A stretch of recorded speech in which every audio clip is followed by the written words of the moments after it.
Hello everyone, welcome to my channel friend. I hope आप सब अच्छे होंगे, अपनी पढ़ाई को अच्छे से कर रहे होंगे।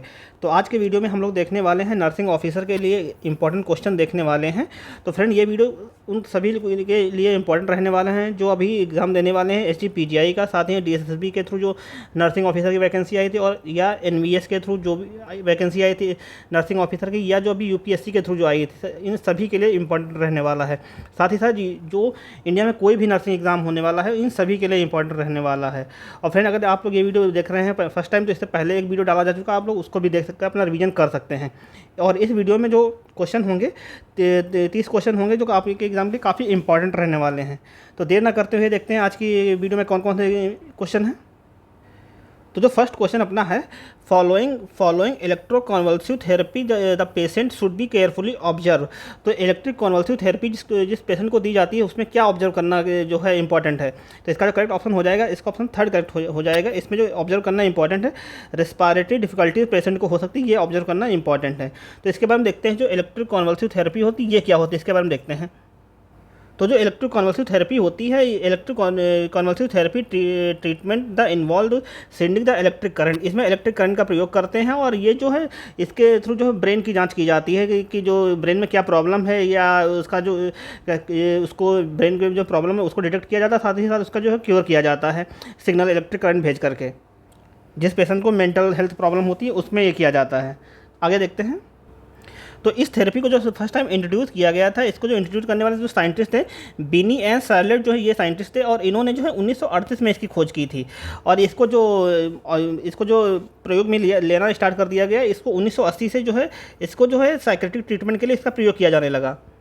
इसमें जो हम वोल्टेज यूज करते हैं, 70 से 120 वोल्ट का करंट वोल्टेज यूज करते हैं। और जिसकी ड्यूरेशन होती है, जब पेशेंट पे इसको अप्लाई करते हैं, ये ड्यूरेशन जो होती है 0.7 से 1.5 सेकंड तक इसकी ड्यूरेशन रहती है पेशेंट के लिए।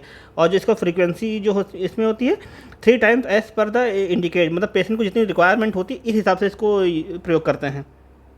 नेक्स्ट क्वेश्चन देखते हैं। नेक्स्ट क्वेश्चन जो है, the muscles that cover the shoulder and back of the neck. तो ये इस मसल को क्या कहते हैं, जो हमारे कंधे और गर्दन को जो कवर करके रखता है, इस मसल्स को क्या कहते हैं। तो इसका जो करेक्ट ऑप्शन हो जाएगा, इसका ऑप्शन सेकंड करेक्ट हो जाएगा। जो ट्रेपेजियस जो मसल्स होती है, इसको जो कहा जाता है ट्रेपेजियस कहा जाता है। तो इसके बाद हम देखते हैं कहाँ पे होती है हमारे शरीर में। तो ये जो हमारे कंधे पे होती है, ये हमारे शरीर में जो कंधे पे होती है, यहाँ पे इसका दिया हुआ है। तो ये जो ट्रेपेजियस में ये सारी आती हैं, अपर मिडिल लोअर, ये सारी जो है ये ट्रेपेजियस, इन सबको मिला के ट्रेपेजियस कहा जाता है। नेक्स्ट क्वेश्चन देखते हैं। The patient is admitted through the suffer from the border line personality disorder. मेल्यू therapy is the plan the patient that therapy focus on which of the following nurse aware. तो जिस patient को जो है मेल्यू therapy दी जाती है, इसके लिए जो है नर्स किस चीज़ के लिए अवेयर रहनी चाहिए, इसके बारे में पूछा गया है। तो इसके बारे में देखते हैं। तो इसका तो करेक्ट ऑप्शन हो जाएगा, इसका ऑप्शन जो है 4 करेक्ट हो जाएगा। Customise the environment to bring the positive change of behaviour. तो नर्स को अवेयर रहना चाहिए, उसको कस्टमाइज एनवायरनमेंट देना चाहिए, पेशेंट के अकॉर्डिंग उसको एनवायरनमेंट देना चाहिए जिससे उसमें पॉजिटिव चेंज आ सके। इसके बारे में देखते हैं। और तो इसका जो है 4 ऑप्शन करेक्ट हो जाएगा। तो देखते हैं मेल्यू थेरेपी किस लिए दी जाती है। मेल्यू therapy is the plan therapy that given by the case of the mental disorder. ये थेरेपी उन लोगों को दी जाती है जिनमें मेंटल डिसऑर्डर होता है, उनके लिए दी जाती है। Multi adjustment disorder in which of treatment is plan as per the patient existing condition of the circumstances. तो पेशेंट की जो प्रीवियस कंडीशन होती है, इसको ध्यान में रखते हुए इस थेरेपी को दिया जाता है पेशेंट को।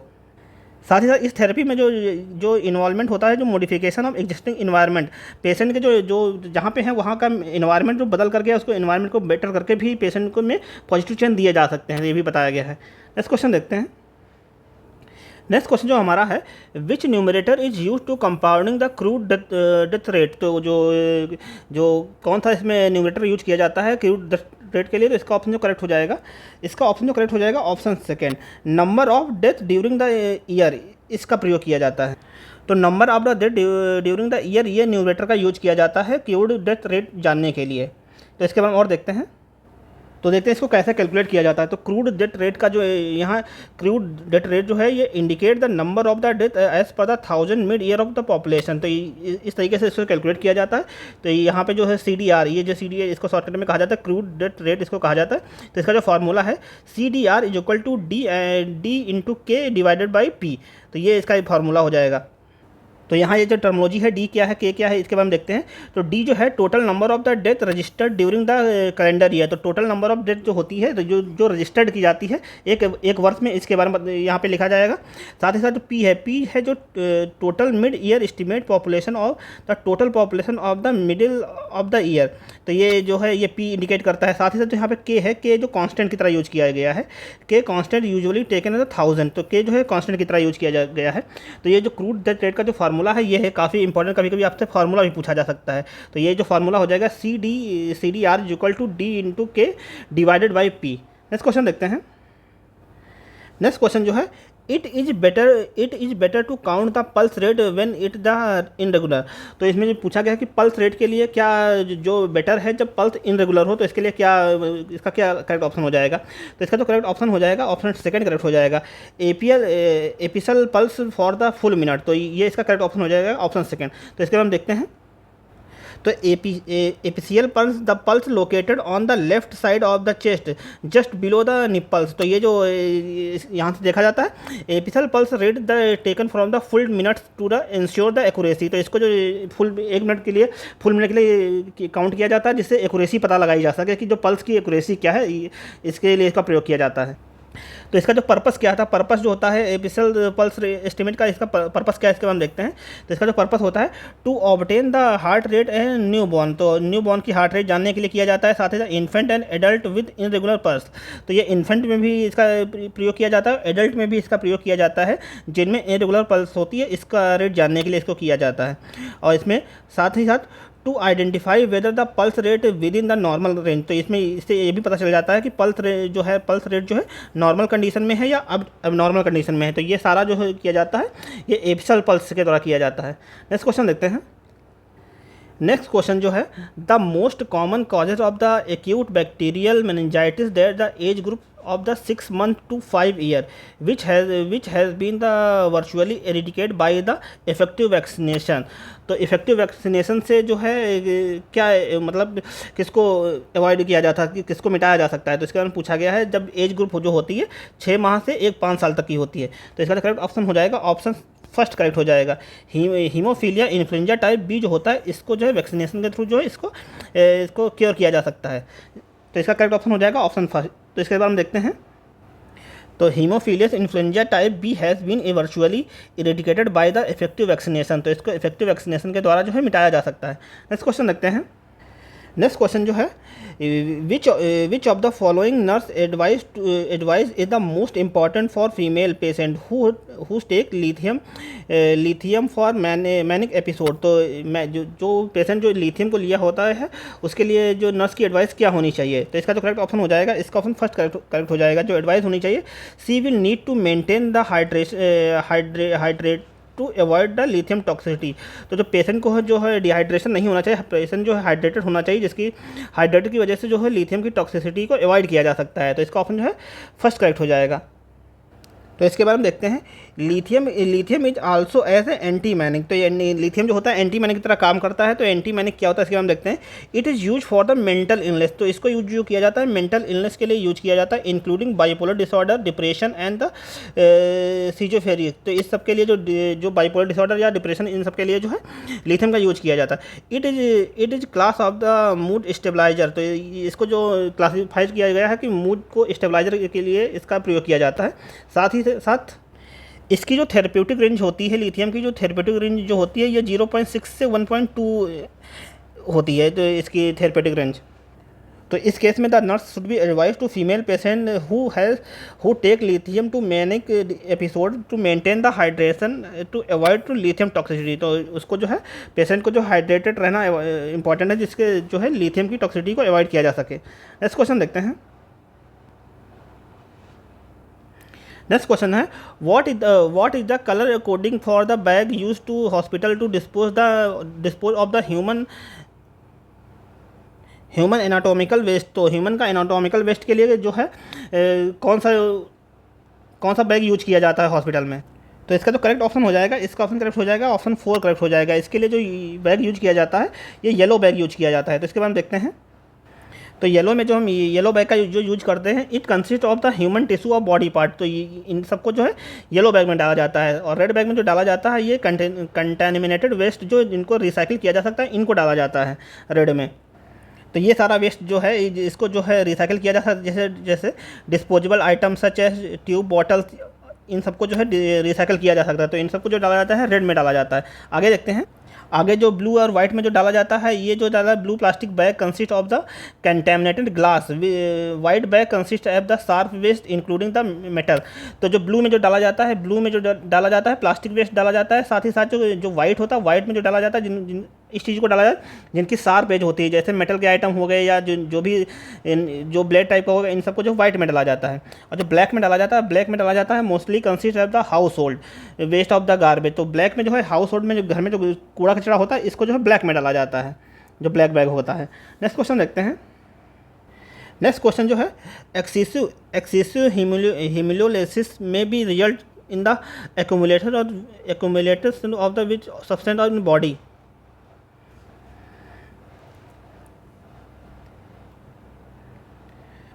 सॉरी, इस क्वेश्चन को फिर से देखते हैं।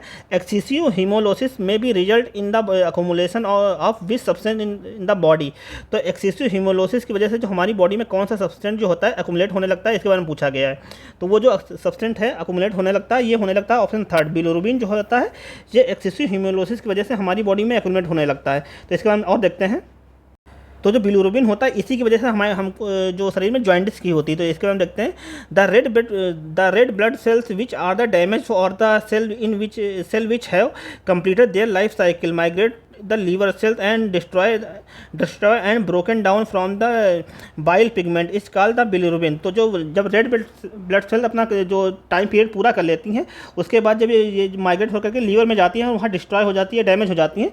और जब ये कंडीशन बहुत तेज़ी से होने लगती है, तो वहाँ पे जो है बिलिरुबिन इकट्ठा हो जाता है, जिसकी वजह से जॉइंटिस होने का खतरा रहता है। तो ये इसी को जो कहा जाता है, इसी को जो कहा जाता है जॉइंटिस कहा जाता है। और जो इसमें जो सब्सटेंस बनता है, ये बिलिरुबिन बनता है। और इस कंडीशन को जो कहा जाता है एक्सेसिव हीमोलाइसिस कहा जाता है। नेक्स्ट क्वेश्चन देखते हैं। नेक्स्ट क्वेश्चन जो है what a medical intervention is called that the involving thinking about the involving past experience in order to help patient achieve a sense of the integrity to increase the self esteem and the encourage to themself the think about the themself. तो इस question में basically पूछा गया है कि वो condition क्या होता है जिसमें पेशेंट को कहा जाता है कि अपने पास्ट के एक्सपीरियंस, जो अच्छे एक्सपीरियंस है उनको याद करे, जिससे पेशेंट में जो है पॉजिटिव एनर्जी आए और पेशेंट जो मोटिवेटेड रहे। तो इसके लिए इसको क्या कहा जाता है? तो इसका जो करेक्ट ऑप्शन हो जाएगा, इसका करेक्ट ऑप्शन होगा ऑप्शन 4 करेक्ट हो जाएगा। रिमेनेंस मतलब स्मरण जो है, इसका करेक्ट ऑप्शन हो जाएगा, ऑप्शन 4 करेक्ट हो जाएगा। नेक्स्ट क्वेश्चन देखते हैं। तो इसके बारे में थोड़ा देखते हैं कि रेमिनेंस क्या होता है, मतलब स्मरण क्या होता है। तो remnants is the act of the remembering the event of experience from the past. तो जो पास्ट के इवेंट को याद करना ही जो है रिमेंबरेंस कहा जाता है। तो इसका करेक्ट ऑप्शन हो जाएगा ऑप्शन 4। नेक्स्ट क्वेश्चन देखते हैं। तो यहाँ इसका 4 करेक्ट हो जाएगा, रिमेनिनेंस इसका जो करेक्ट ऑप्शन हो जाएगा। नेक्स्ट क्वेश्चन देखते हैं। नेक्स्ट क्वेश्चन जो है which artery supplied oxygenated blood to the stomach. तो कौन सी आर्टरी जो है ये ऑक्सीजन से रिच ब्लड जो है हमारे स्टमक में पहुंचाती है। तो इसके बारे में पूछा गया है। तो इसका तो करेक्ट ऑप्शन हो जाएगा, इसका ऑप्शन 3 करेक्ट हो जाएगा। ये जो सीलियक जो है, सीलियक आर्टरी जो है ये है हमारे स्टमक में ऑक्सीजनेटेड ब्लड भेजती है। तो इसके बारे में देखते हैं। तो इसका हम देखते हैं। Coeliac artery also known as coeliac track. तो इसको सीलियक आर्टरी को जो कहा जाता है सीलियक ट्रंक भी कहा जाता है। It is the first major branch of the abdominal aorta. तो सीलियक आर्टरी जो होती है ये मेन ब्रांच होती है, हमारे एब्डोमिनल ऑर्ट्रा की जो है मेन ब्रांच होती है।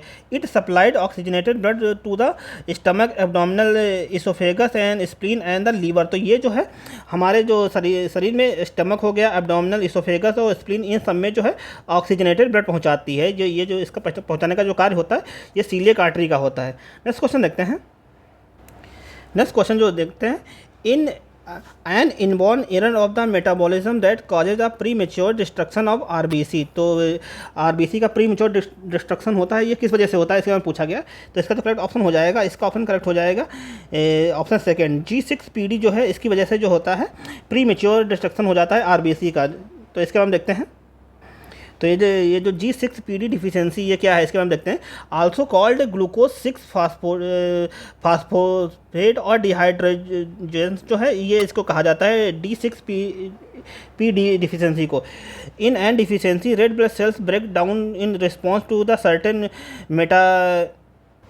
Certain medication infection and other stress. तो ये इस वजह से जो होता है मेडिकल कंडीशन आ जाती है और साथ ही साथ स्ट्रेस भी आता है।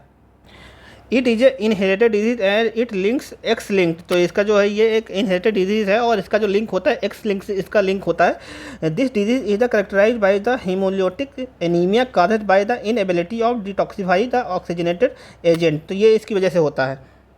तो इसके सिम्टम्स क्या होते हैं ये देखते हैं। इसके जो सिम्टम हैं, तो ये शॉर्टनेस ऑफ द ब्रेथ, जो सांस लेने में तकलीफ होती है, साथ में फीवर होता है, रैपिड हार्ट रेट बढ़ जाती है और फटीक आता है, जॉइंटिस होती है और डार्क एंड येलो यूरिन, ये सब की वजह से होता है। तो ये इसकी कंडीशन है, सिम्टम्स हैं G6PD के। नेक्स्ट क्वेश्चन देखते हैं।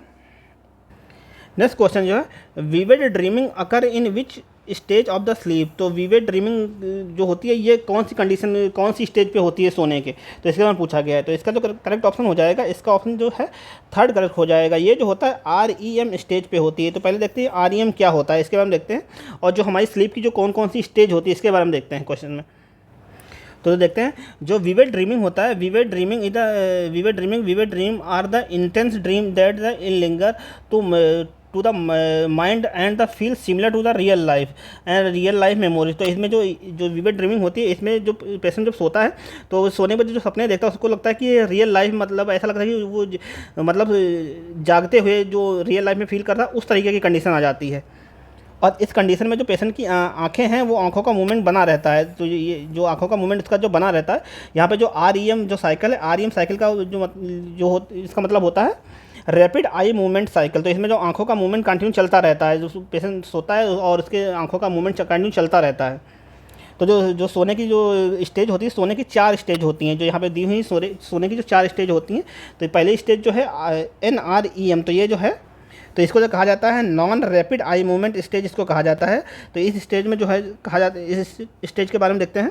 तो इसका जो ट्रांजिशन पीरियड होता है बिटवीन वीकफुलनेस एंड स्लीप, ये जो है जब पेशेंट कुछ देर के लिए सोता है तो उस कंडीशन को जो कहा जाता है। तो इसमें जो है ये जो होती है स्लीप जो होती है 5 से 10 मिनट की होती है। आगे जो स्टेज सेकंड दी हुई है, इसमें जो है इसमें body temperature drop and heart rate being the slow. इस कंडीशन में जो बॉडी का टेम्परेचर डाउन हो जाता है, साथ ही साथ जो हार्ट रेट है वो भी स्लो हो जाती है। The brain being to produce the sleep spleen and the last approximately 20 minute. तो इस कंडीशन में जो ब्रेन जो है, इस कंडीशन में ब्रेन जो है स्लीप स्पेंडल प्रोड्यूस कर देता है और ये जो होती है अप्रॉक्सीमेटली 20 मिनट के लिए होती है। नेक्स्ट देखते हैं। बाकी ये जो स्टेज जो थर्ड है, स्टेज जो थर्ड जो है, इसमें जो हमारी मसल्स हैं रिलैक्स हो जाती हैं, blood pressure and breathing are rate, ये भी जो है ड्रॉप हो जाता है। साथ ही डीपेस्ट स्लीप जो होती है इस कंडीशन में आ जाती है। तो थर्ड कंडीशन में जो है हमें डीपेस्ट स्लीप आती है, मतलब गहरी नींद आती है। साथ ही जो चौथी स्टेज है जिसको कहा जाता है REM, ये जो है रैपिड आई मूवमेंट स्टेज है, ये जो है फोर्थ स्टेज है, ये फोर्थ स्टेज है। तो इस कंडीशन में देखते हैं the brain becomes more active. इस कंडीशन में जो ब्रेन हमारा एक्टिव रहता है, साथ ही साथ body becomes relax and immobilise हो जाती है, तथा ड्रीम अकर होते हैं। इस कंडीशन में ड्रीम आते हैं और आई का मूवमेंट जो होता है रैपिडली होता रहता है इस कंडीशन में। तो ये जो है कंडीशन है। तो हमारा अपना क्वेश्चन देखते हैं, क्वेश्चन क्या था।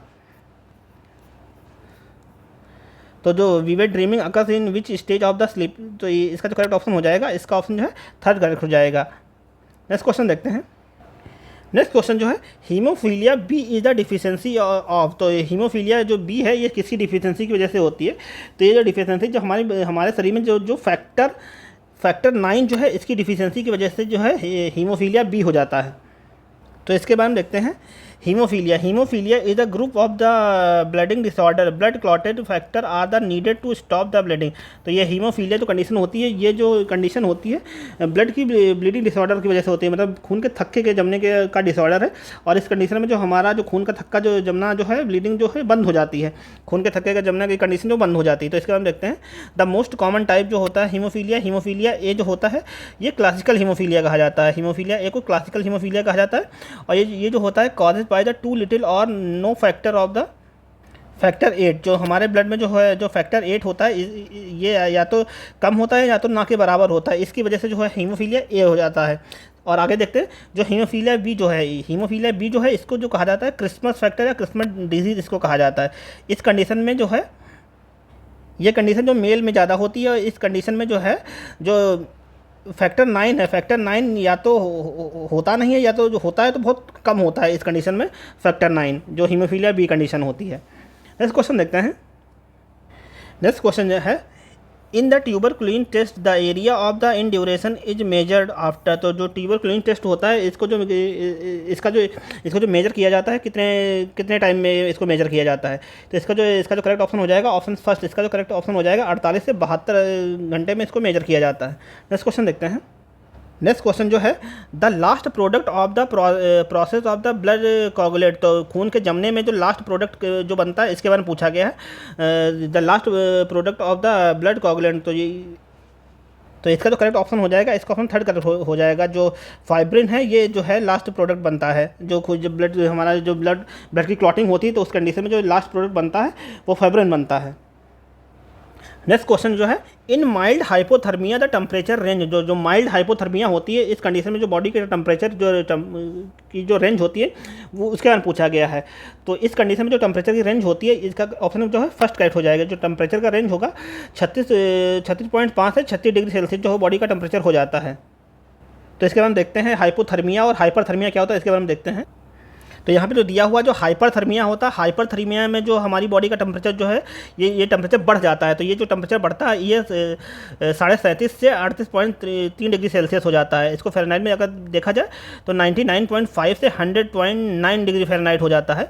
और जो हाइपरथर्मिया होती है, हाइपरथर्मिया में बॉडी का टेम्परेचर राइज करता है, टेम्परेचर बढ़ता है, और हाइपोथर्मिया में बॉडी का टेम्परेचर डाउन होता है। तो ये कंडीशन आप लोग याद रखिए क्योंकि इससे क्वेश्चन बनता ही बनता है। नेक्स्ट क्वेश्चन देखते हैं।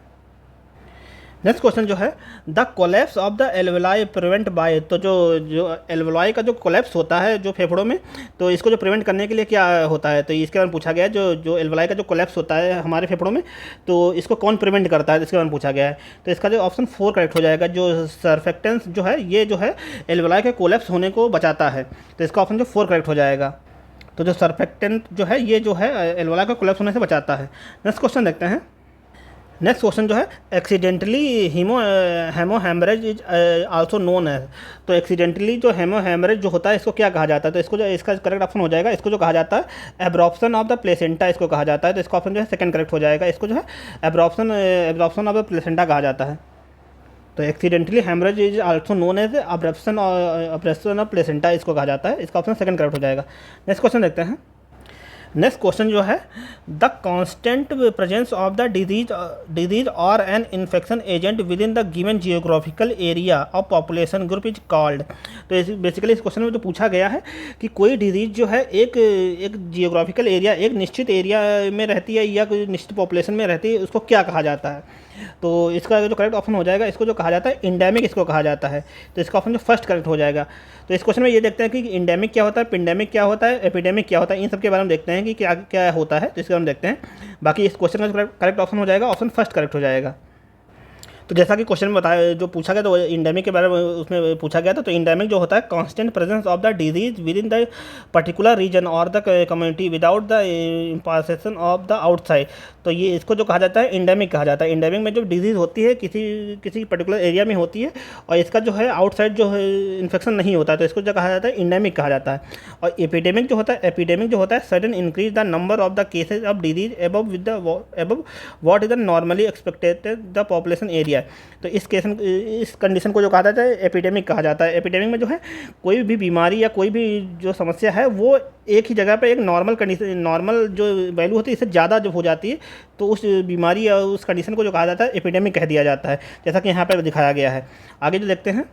और जैसे एपिडेमिक जो होता है, जैसे निमोनिया हो गया या प्लेग या ये जो सूरत जो है, ये सूरत में जो हुई थी, सूरत केस जो बीमारी हुई थी, ये सब जो है एपिडेमिक कंडीशन में आ जाएगी। और इंडेमिक जो है, इंडेमिक की कंडीशन जो होती है, ये कॉमन कोल्ड जो होता है ये इंडेमिक होता है।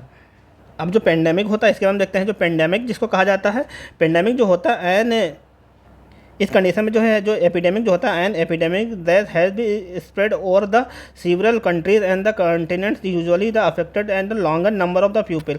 तो जब एपिडेमिक की कंडीशन होती है और ये एपिडेमिक की कंडीशन जो है ये स्प्रेड होती बढ़ती जो है एक कंट्री से दूसरी कंट्री या एक कॉन्टिनेंट से दूसरे कॉन्टिनेंट तक पहुँच जाती है, तो इस कंडीशन में जो है इस कंडीशन को जो है पेंडेमिक घोषित कर दिया जाता है। जैसे जो कोविड की बीमारी थी, कोविड की बीमारी जो थी अमेरिका में भी थी, भारत में भी थी और चीन में भी हर जगह थी, तो इस जो कोविड था, कोविड को जो पेंडेमिक घोषित कर दिया गया था। तो आगे नेक्स्ट क्वेश्चन देखते हैं। नेक्स्ट क्वेश्चन जो है the most commonly used method to prevent the transmission of the micro organism from one person to another person in hospital. तो इस क्वेश्चन पूछा गया है कि जो माइक्रो ऑर्गेनिज्म जो है इनको जो ट्रांसमिट होने से कैसे रोका जा सकता है हॉस्पिटल में, तो इसके बारे में पूछा गया है। तो इसका जो करेक्ट ऑप्शन हो जाएगा, ऑप्शन 4 करेक्ट हो जाएगा, washing hand through out and frequently before after checking the patient. तो पेशेंट जो हाथों को हमेशा धुलना चाहिए, पेशेंट को टच करने से पहले और पेशेंट को टच करने के बाद जो हमें जो हाथों को धुलना चाहिए। इससे जो है हम जो माइक्रो ऑर्गेनिज्म का जो ट्रांसमिशन है इसको रोक सकते हैं। नेक्स्ट क्वेश्चन जो है the four cardinal sign of the inflammation. तो इन्फ्लेमेशन के जो 4 कार्डिनल साइन होते हैं इनके बारे में पूछा गया है कि कौन कौन से होते हैं। तो ये जो 4 साइन होते हैं इन्फ्लेमेशन के तो इसका जो करेक्ट ऑप्शन हो जाएगा option 3, pain, heat, redness and swelling. ये जो होते हैं इन्फ्लेमेशन के जो है 4 कार्डिनल साइन होते हैं। तो इसके बारे में देखते हैं। तो यहाँ पे इसके इन्फ्लेमेशन के बारे में बताया गया है, inflammation is the local vascular lymphatic and the cellular reaction for the living tissue agent on the inherent. तो 4 cardinal sign of the inflammation, pain, heat, redness and swelling, ये जो होते हैं ये 4 साइन होते हैं। और ये जो इन्फ्लेमेशन जो होती है ये 2 टाइप की होती है, एक्यूट इन्फ्लेमेशन जो होती है, sudden onset and the short duration. तो ये जो एक्यूट जो होती है ये कम टाइम के लिए होती है और सडनली होती है। क्रोनिक जो होती है gradually onset and the long duration, ये जो होती है क्रोनिक इन्फ्लेमेशन होती है। तो इनके बारे में देखते हैं कौन कौन सी होती हैं। तो इन्फ्लेमेशन के जो काजेज क्या कारण होते हैं जिसकी वजह से होती है, तो एलर्जी हो सकती है, इन्फेक्शन हो सकता है, इंजरी हो सकती है, बर्न, कैंसर या कार्डियोवास्कुलर डिजीज, इन सभी की वजह से जो है इन्फ्लेमेशन हो सकता है। तो ये सारे रीजन हो सकते हैं इन्फ्लेमेशन के होने की वजह से। तो यहाँ पर जैसे डायग्राम में बताया गया ये सारी इन सभी की वजह से जो है इन्फ्लेमेशन हो सकता है। नेक्स्ट क्वेश्चन देखते हैं।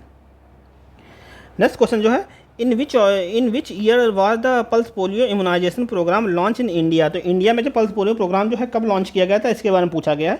तो इसको जो लॉन्च किया गया था ऑप्शन 3 कर ये 1995 में जो है पल्स पोलियो प्रोग्राम को इंडिया में लॉन्च किया गया था। तो इसके बारे में देखते हैं।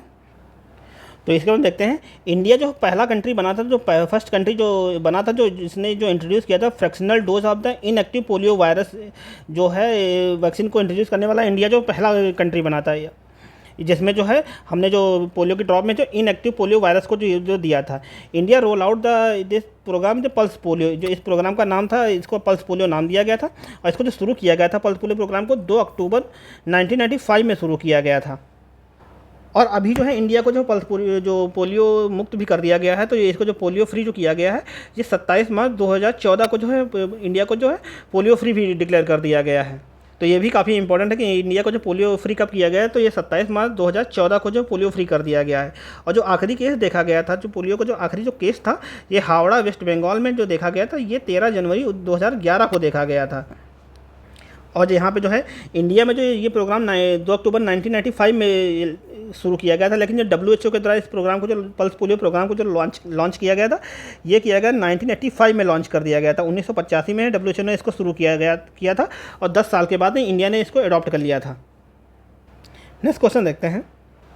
नेक्स्ट क्वेश्चन जो है the collection of the lymphatic fluid is the pleural space due to the leak of the thoracic duct is known as. तो इसको जो कहा जाता है, जो collection of the lymphatic fluid जो है, जब जो कलेक्शन हो जाता है प्यूरल स्पेस में, तो इसको क्या कहा जाता है, तो इसको जो कहा जाता है काइलोथेरॉक्स इसको कहा जाता है। तो इसका सेकंड करेक्ट हो जाएगा, सेकंड ऑप्शन करेक्ट हो जाएगा। इसको जो कहा जाता है काइलोथेरॉक्स कहा जाता है। तो इसके बारे में देखते हैं। तो chylothorax is the collection of the celiac in the pleural cavity resulting from leakage from the lymphatic vessels usually from the thoracic duct approximately 2.5 litre for the celiac transported throughout the lymphatic system every day. तो जो हमारा lymphatic system जो होता है इसके through जो है 2.5 litre तक जो है सेलिक ट्रांसपोर्ट किया जाता है एवरी डे। नेक्स्ट क्वेश्चन देखते हैं। नेक्स्ट क्वेश्चन जो हमारा है, the flight of idea refers to which of the following, the flight of idea refers to which of the following, तो ये किससे जो है रेफर करता है? तो इसका जो करेक्ट ऑप्शन हो जाएगा, ये जो संबंधित है इसका ऑप्शन जो है 4 करेक्ट हो जाएगा। Pattern of the rapid transition from topic to topic, इसका ऑप्शन करेक्ट हो जाएगा ऑप्शन 4। तो जो द फ्लाइट्स ऑफ आइडिया जो है ये जो रेफर करता है, ये pattern of rapid transition of topic to topic इससे रेफर करता है। तो इसके बारे में देखते हैं। तो देखते हैं, flights of idea occur when the talks quickly and incorrectly pattern from the rapid transition through the topic to topic rapidly between the thoughts and idea. तो इस जब थॉट्स एंड आइडिया के बीच में इनकरेक्टली और रैपिडली ट्रांजिशन होता है तो इसको जो कहा जाता है फ्लाइट्स ऑफ आइडिया कहा जाता है।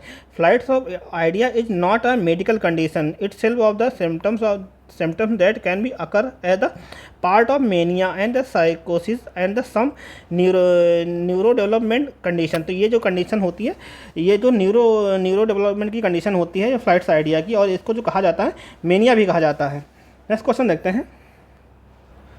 तो यहाँ पे तो मेनिया जो होता है, mania is one of the stage of the mood disorder. तो मेनिया जो होती है ये मूड डिसऑर्डर की प्रॉब्लम होती है which is described by the disturbance of mood and accomplished by the manic and और द डिप्रेसिव एपिसोड। तो ये जो इस कंडीशन को जो है मेनिया कहा जाता है। नेक्स्ट क्वेश्चन देखते हैं। नेक्स्ट क्वेश्चन जो है, a terminally ill patient usually does not experience with which of the following feeling during the anger stage. तो जो लाइलाज बीमारी से ग्रसित जो पेशेंट होता है ये वो क्या नहीं एक्सपीरियंस कर पाता है एंगर के स्टेज में, इसके बारे में पूछा गया है। तो इसका जो करेक्ट ऑप्शन हो जाएगा ऑप्शन 4 करेक्ट हो जाएगा। इसको जो कहा जाता है नम्बनेस इसको कहा जाता है, इसको जो है वो महसूस नहीं कर पाता है अपना जो एंगर की स्टेज में, इसको महसूस नहीं कर पाता है नम्बनेस को। तो इसके बारे में देखते हैं कि क्या होता है। तो यहाँ पे जो दिया हुआ है टर्मिनली इल पेशेंट जो है इसको जो कहा जाता है लाइलाज रोगी जो कहा जाता है। तो terminally ill is the disease that can not be cured by the adequately and treated from the that the reasonable expected and result in the death of the patient with in the short periods. तो इस चीज़ को जो कहा जाता है terminally ill कहा जाता है। इसको जो कहा जाता है लाइलाज बीमारी कहा जाता है, जिसको सही नहीं किया जा सकता, और ये सही भी होती है तो बहुत लॉन्ग टर्म में सही होती है या पेशेंट की डेथ के साथ ही साथ रहती है। और इस टर्म को जो यूज करते हैं, this term is more commonly use for the progressive disease such as the cancer, advance heart rate disease and then for the trauma. इस कंडीशन को यूज किया जाता है जब जिसको कैंसर होता है या जो एडवांस हार्ट डिजीज होती है, साथ ही जो ट्रॉमा की कंडीशन होती है, इन सब चीज़ों को जो कहा जाता है टर्मिनली इल डिजीज कहा जाता है। तो ये जो है लाइलाज बीमारियाँ होती हैं। आगे जो ये दिया हुआ जो एंगर स्टेज है इसके बारे में देखते हैं। Anger stage as the emotional और the physical activity in which of the patient attempts to place blame patient offer to report to lack of trust with his treated for the physician and blame to themself. तो ये इसके लिए blame जो anger stage में जो वो blame करता है, जो फिजिशियन होता है या डॉक्टर को ब्लेम करता है इन सब चीज़ों के लिए। नेक्स्ट क्वेश्चन देखते हैं। नेक्स्ट क्वेश्चन जो है, the period from disease initiates to disease detect is called. तो इसमें जो क्वेश्चन पूछा गया है बेसिकली पूछा गया है किसी रोग की शुरुआत से लेकर रोग का पता लगाने की अवधि को क्या कहा जाता है। तो इसको जो कहा जाता है लेटेंट पीरियड कहा जाता है। इसका करेक्ट ऑप्शन हो जाएगा, इसको जो कहा जाता है लेटेंट पीरियड कहा जाता है। तो देखते हैं इसके बारे में। तो जो लेटेंट पीरियड होता है is the interval from the sub clinical infection during which the previously active infection agent become और डोरमेंट द होस्ट। तो इस कंडीशन को जो कहा जाता है लेटेंट पीरियड कहा जाता है। तो फ्रेंड्स ये थे आज के वीडियो में इंपॉर्टेंट क्वेश्चन। तो अगर आप लोगों ने वीडियो यहाँ तक देखा है, आप लोगों को वीडियो अच्छा लगा है तो वीडियो को लाइक करें और वीडियो को शेयर करें, साथ ही साथ चैनल को सब्सक्राइब जरूर करें। और अपने कीमती कमेंट भी आप बता सकते हैं कि वीडियो में क्या इंप्रूवमेंट चाहिए आपको, और अपने कमेंट भी आप कर सकते हैं। साथ ही साथ वीडियो को लाइक शेयर सब्सक्राइब और चैनल को जरूर कर सकते हैं। और चैनल को जब सब्सक्राइब करें तो बेल आइकन जरूर प्रेस करें, जिससे आपको आगे आने वाली वीडियो का नोटिफिकेशन मिलता रहे। तो मिलते हैं नेक्स्ट वीडियो में, तब तक के लिए धन्यवाद। जय हिंद।